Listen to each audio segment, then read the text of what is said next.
En Algérie, les autorités françaises ont toléré quelques manifestations, à condition que seul le drapeau français soit brandi.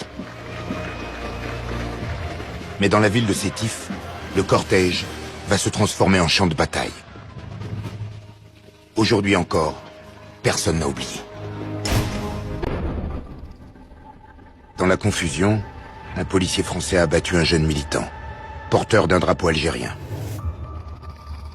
Ivres de colère, les manifestants s'attaquent aux colons et les massacrent en pleine rue.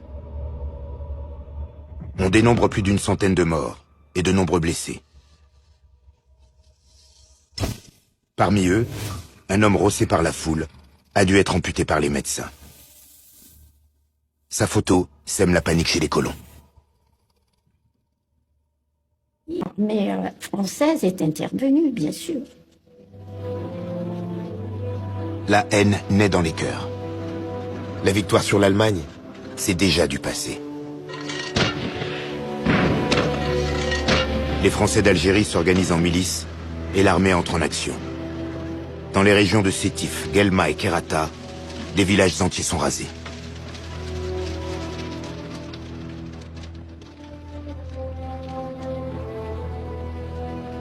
L'armée n'interroge pas les suspects.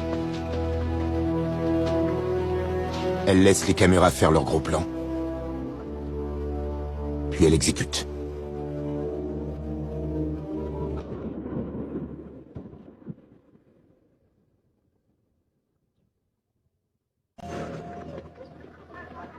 La peur s'installe dans la population arabe et kabyle. Pour montrer que l'ordre a été rétabli, l'armée reconstitue des scènes de reddition.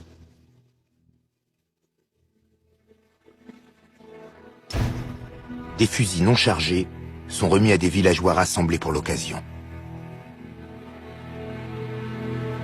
Officiellement, la répression s'est soldée par 1500 morts. En réalité, entre 7000 et 15 000 Algériens ont péri. Les autorités étouffent l'affaire. Quelques jours plus tard, les combattants algériens de retour du front rejoignent leur patrie. Premier convoi du retour, première fête du retour. C'est une Alger en liesse qui accueille ses revenants comme des vainqueurs. Des vainqueurs, ils le sont. La victoire d'aujourd'hui, c'est la leur comme la nôtre.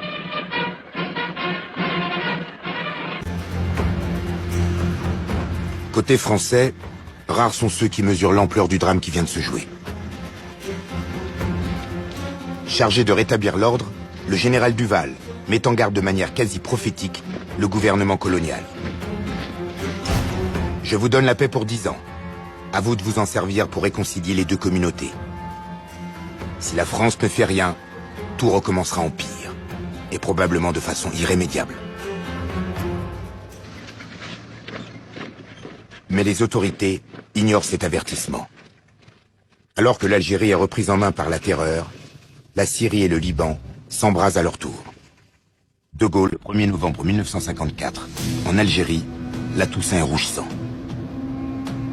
Le Front de Libération Nationale, le FLN, déclenche une vague d'attentats anti-français. Une guerre qui ne dira jamais son nom vient d'éclater.